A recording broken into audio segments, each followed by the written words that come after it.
Hey everybody, it's Melanie. It is Monday and we are back in action and I'm ready to bring you your next Mindset Monday video. And so this week we're going to talk about a topic that everybody has struggled with at one point or another, and that's emotional eating. So hands down, I guarantee you at one point or another you've said to yourself, I had a bad day, my kids were bad, my boss yelled at me, I got in a car accident, I'm fighting with my mom, my husband's being a jerk, whatever. We all have a day where we just want to crack open a bottle of wine, open a bag of chips, get out the cookies, and eat it all. And it happens to all of us. It happens to me, it happens to fitness models, it happens to everybody. And it's okay because we're human. And we all have those situations, and we all have emotions that we have to control and we have to deal with. So it's just like our behavior, it's just like we control our words. We learn to say what to say and what not to say in certain situations. It's the same thing with food. We have to train ourselves when it's appropriate and when it's not appropriate to eat. And that takes time. And so what I want to tell you today is not to beat yourself up over it, but to make it a goal to yourself, to make yourself more aware of emotional eating and when it happens for you individually. Emotional eating is very much tied to when we were infants and when our mothers pulled us close and fed us, and our parents started by that association of food and love. And we started to feel that, and it's ingrained in us. Eating for comfort makes us feel like we're loved.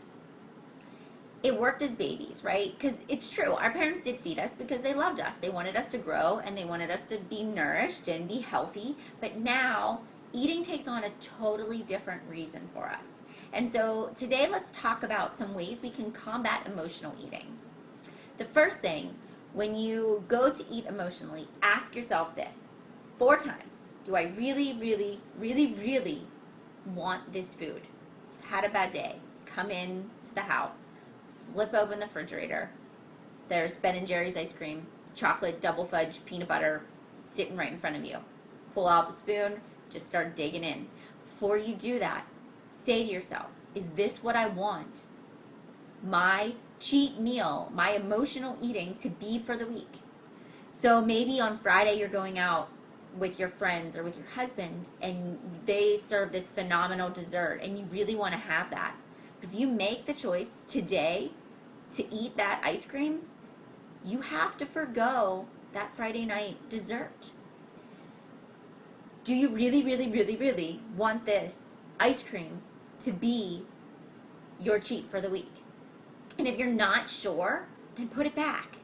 Grab a glass of water, get dinner on the stove. Maybe you can take a hot bath. Maybe you can read a book. Maybe you can go for a walk or go do your workout instead and come back to it. And if you still have that urge, then open it and eat it. But portion it out and tell yourself, I'm not going to eat the whole thing. I'm going to have one bowl and I'm going to put it away. And when I make the decision that I'm going to emotionally eat or that I'm going to have this dessert, you're not going to feel guilty about it. That's the thing we all struggle with, right? We say we're going to give ourselves a cheat meal every week, but then we feel guilty afterwards. It's got to stop right now. You plan it, you eat it, and you feel good about it, and you enjoy it. So you turn off the TV, you close the computer, and you sit at the table, and you savor every bite of that cheat meal. And you enjoy it. Whether it's emotional eating or it's been planned, you enjoy it, and you don't feel guilty about it.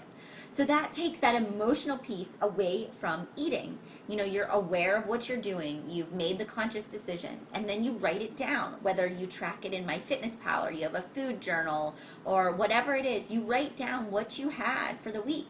So that tomorrow or 2 days from now, when the same situation occurs or something comes up and you're forced with the decision to have something that's not on your meal plan versus something that is on your meal plan, you can make a decision by looking back at what you've done through the week. You can say, I've already splurged for the week. I really want to be good because I really want to reach my goal. I really want to feel confident in my skin and in my clothes. And I want that so much that I'm willing to limit it to once a week because I want to reach that goal.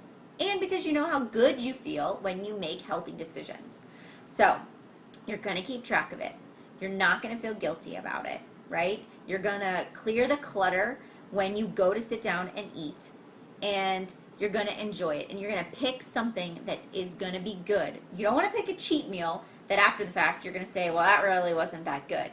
If you go to eat it and it wasn't that good, then don't eat it. Save it for another time. One bite isn't gonna kill it, you know. But start to make yourself conscious and find foods that you can that replace that. So like chocolate has that feel good dopamine. You know, it has that serotonin in it that boosts your mood and makes you feel good. But then you just crash and burn after you eat it.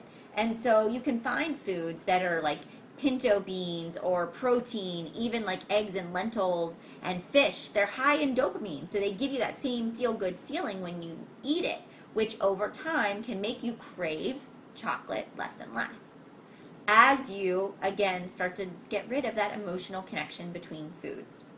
So it's really important to think about what you're eating throughout the week and giving yourself the vitamins and nutrition and the nutrients so that you can pull away from that emotional connection to food.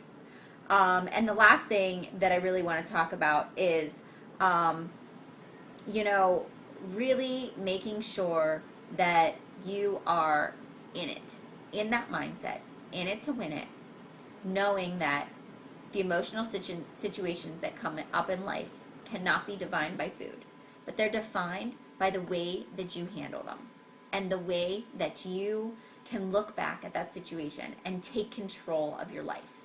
Same thing with emotional eating. We are going to work to control emotional eating no matter what it takes. So, ask your questions. Shout out if you have an issue with emotional eating, and I will help you get through it. And that's why we're here. This is the number one thing I hear from women is emotional eating controls them. And we are not going to let that control us. So, here's to another week. Get your workouts in. Chat it up in the support group, and have a great time because I'm here to support you, and so is everybody else. Have a great week, guys.